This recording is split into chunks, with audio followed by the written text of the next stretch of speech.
can't really start all over, can you? In life, you can't really ask for a clean slate or fresh start.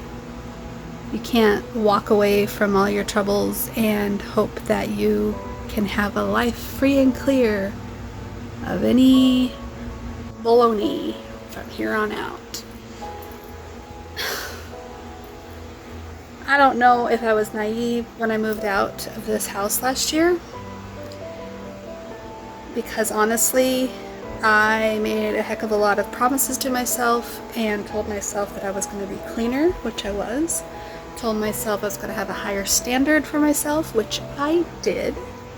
Told myself that I did not want to move back into this house under any circumstances, and here I am, moved back in, and I am not very happy about this decision that I've made. But I've got to live with it, because a pauper cannot wish to be king even if he got a taste of being king for a day or a year or whatever, right? Like, I felt on top of the world last year when the world was my oyster and I worked 3 jobs just to pay rent for another 30 days. And I honestly feel that this is the best decision for me at this time, so that I can be with my kids every day. I've been more relaxed about my day-to-day choices and decisions. It's easy just to know where I'm headed and know where I'm going and know where people expect me, and I don't have to make a heck of a lot of decisions because I just come here every day after work. It's not been that hard to move back in. The brain wants something familiar. You like my ring? Isn't it pretty? My mom got me that for my birthday. Speaking of my birthday, she kind of chose out of my birthday by binge drinking. That's what she does when she falls off the wagon. She binge drinks for several days, and it triggered me so badly.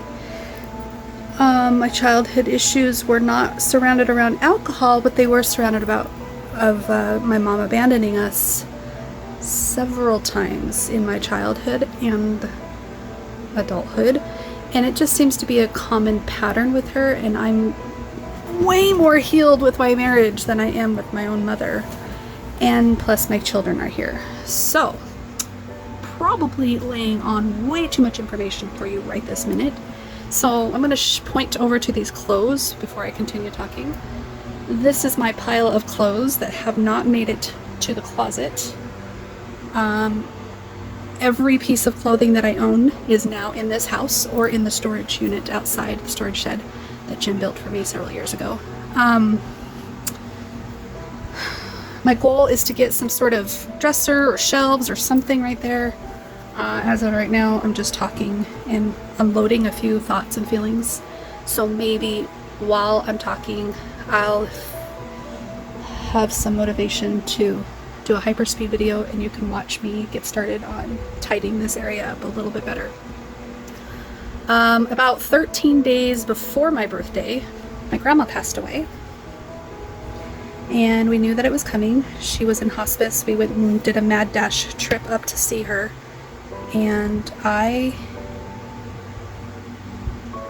have a few regrets, but I'm actually grieving her passing rather fondly. Is that a word? I just don't feel like I'm worried about that emotion as much as I have a lot of other emotions coming up for me, like the PTSD of moving back in with my husband, the triggering feelings of feeling abandoned on my birthday, not once but twice. My mom was, anyways. You know, this isn't even the first time that she abandoned me. I'm just going to talk about this real quick. If you click in the corner of this video, maybe there'll be a link to the video I made in 2020 when she was supposed to come back the day after my birthday and finish painting the spare bedroom for me. I had just moved in there a few weeks ago to try to get myself healthy, in my marriage, and for my birthday she wanted to paint my room. She was going to do mural and decorate it and all that stuff. She was going to do so much for me, and she ran out of time on my birthday. We partied, we did the disco ball, we did music, we laughed, we had fun, we had food, we had cake. It was fun. Whatever happened to her that night, she must have gone home and drank, because she was not able to come back to finish that room the next day, or 5 or 7 or 10 days later. And I felt so abandoned again. So that video in the corner is of me finishing my bedroom and having a lot of feelings about it. And I don't know how much I shared back then, because I was afraid to speak my truth back then. I was afraid of what people thought of my truth. I was afraid of what people would judge me for. I was afraid of what might get out to my mom or to my husband or to anybody else. So I wasn't very honest with my feelings. And now I've pretty much settled on the fact that nobody really watches these videos. If anybody should watch them, well, it's my truth, and I'm not ashamed to speak my truth anymore. Wow, this is a long video. Hopefully not as long as some of my other videos that I've made, but I did want to touch on the fact that I've moved out of my mom's house officially. The day after my birthday, I had my husband come pick up the computer and a few items, my clothes, and then I came back like a week later when she had sobered up, and I gave her some honest truth, and I told her that I can't have a fake relationship with her anymore. If she wants to have a relationship with me, it's going to be based in authenticity, and that means if she chooses in, I'm not going to be her best friend, where I have to put on a mask and tell her what she wants to hear, or give her all the kudos in the world, or whatever she wants from a best friend. She's definitely leaned on me way too much as a best friend all my life, and I just want a mother. When she wasn't being very mature in her younger years, I was her mother. I was telling her what to do. She would look to me to tell her what to do. She would ask me for permission to do things. I'm probably sharing way too much about my mom issues, but I think it's good that I talk about it, because obviously I'm not getting enough out in therapy. I have a 2-hour therapy session tomorrow, by the way, because of all the stuff that's coming up for me. But whew,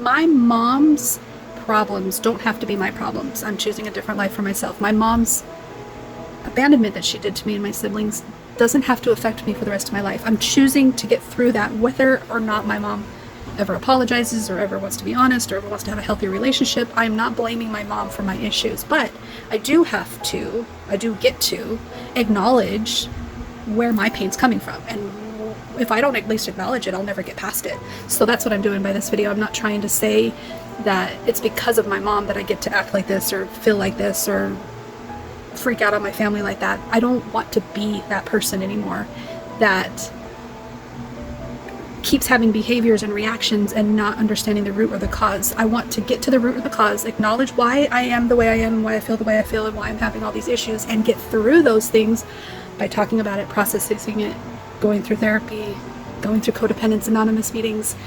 I am figuring this out one day at a time, one video at a time, one song at a time, moment by moment. Anyways, the back and forthness of going back and forth between my mom's house and Jim's house for the last couple months was not stable for me. It wasn't stable in my mind or in my heart. I wanted to be with my children. My husband wanted to be with me. I was making this commitment to myself to stay at my mom's. It was based in good reasons, I felt.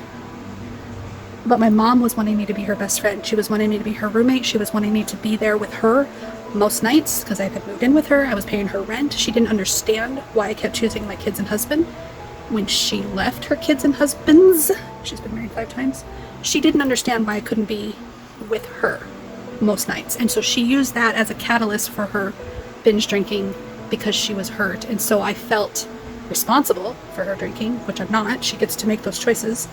And if I was her excuse to drink, if we want to play that game, then I can be her excuse to get sober too. That's where my brain was at.